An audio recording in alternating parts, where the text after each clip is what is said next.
નમસ્કાર મિત્રો.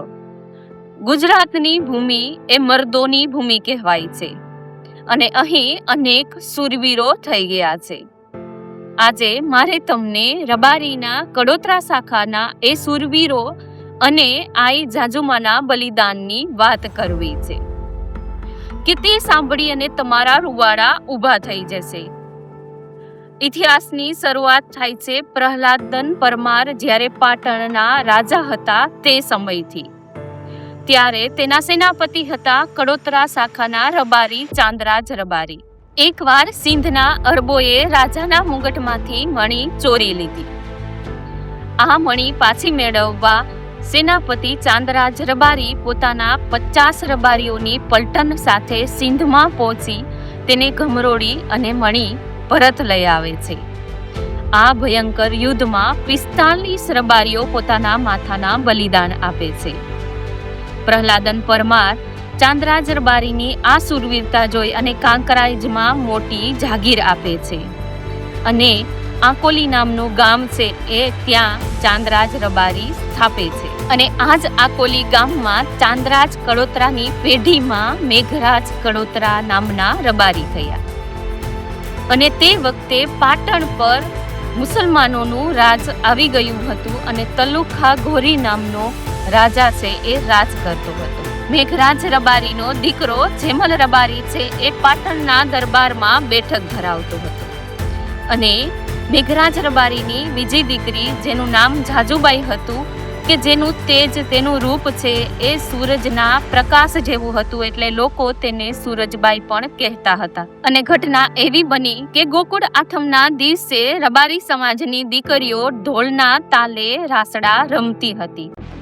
ત્યારે પાટણના રાજા તલુખા ઘોરીનો સેનાપતિ આલીખા ઘોરી છે એ આકોલી ગામના નેહડા ઉપર આવે છે અને તેમની નજર રાસ રમતી માં જાજુબાઈ ઉપર પડે છે.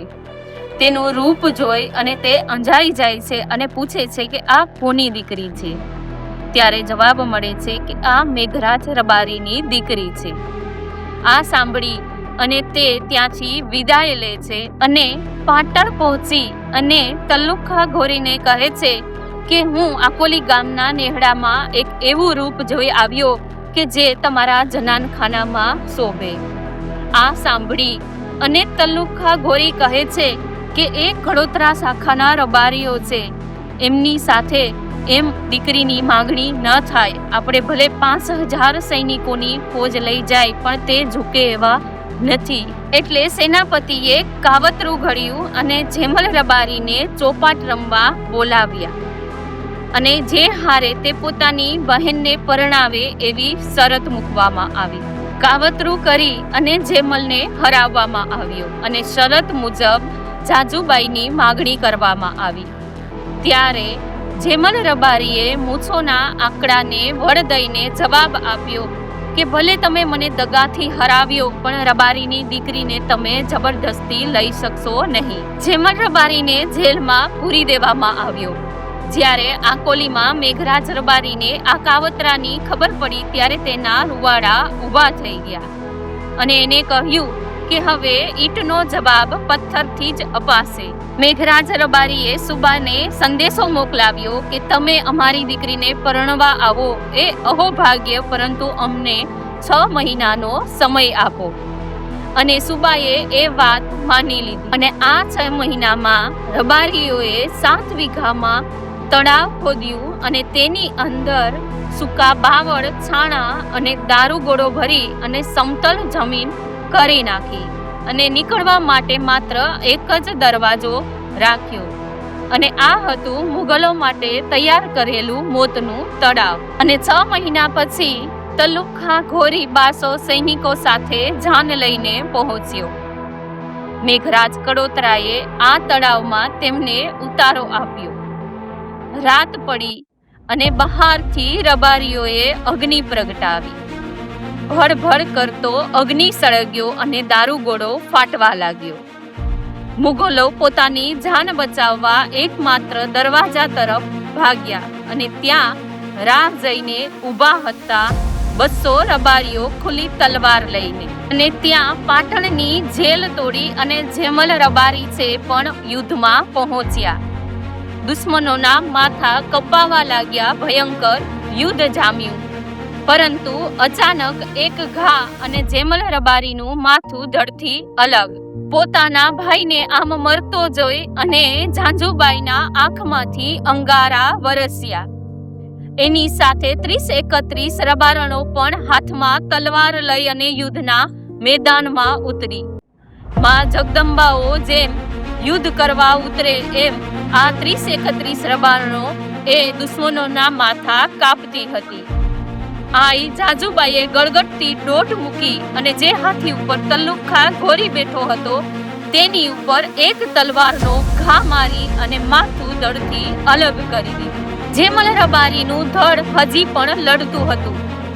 આઈ ઝાંઝુબાઈએ અમી છાટણા કરી અને તેના ધડને શાંત કર્યું. સવાર પડી ત્યાં લાશોનો ઢગલો હતો. 1200 સૈનિકો ખતમ થઈ ગયા હતા. 40 જેટલા રબારીઓ શહીદ થયા હતા અને 30-31 જેટલી રબારણો પણ શહીદ થઈ હતી. આ મહાવિનાશ જોઈ અને ઝાંઝુબાઈએ આકાશ તરફ મીટ માંડી અને કહ્યું, હે અખિલ બ્રહ્માંડના માલિક, મારા રૂપના કારણે મારા ભાઈઓ અને બહેનો છે એ કપાયા છે. હવેથી કડોતરાની દીકરીઓને એટલું રૂપ ના આપતો. અને આમ કહી અને માં ઝાંઝુમાએ જગદંબાને પ્રાર્થના કરી કે જો હું સતી હોઉં અને તારી તન અને મનથી ભક્તિ કરી હોય તો મને સતી થવાનો માર્ગ આપો. અને માં ઝાંઝુમા છે એ સતી થઈ ગયા. આજે પણ આકોલી ગામના ગુડાસર તળાવમાં તેમની ખાંભી હયાત છે. અને કડોતરા શાખાના રબારીઓ છે એ પોતાની કુળદેવી સાથે માં ઝાંઝુમાની પણ પૂજે છે. અને આ ઇતિહાસ સાબિત કરે છે કે રબારી સમાજે પણ પોતાના ધર્મ, સન્માન અને દેશ માટે થઈ અને પોતાના લોહીના બલિદાન આપેલા છે. અને આ ઇતિહાસ આજે દરેક સુધી પહોંચવો જરૂરી છે. જય ભારત, જય હિન્દ.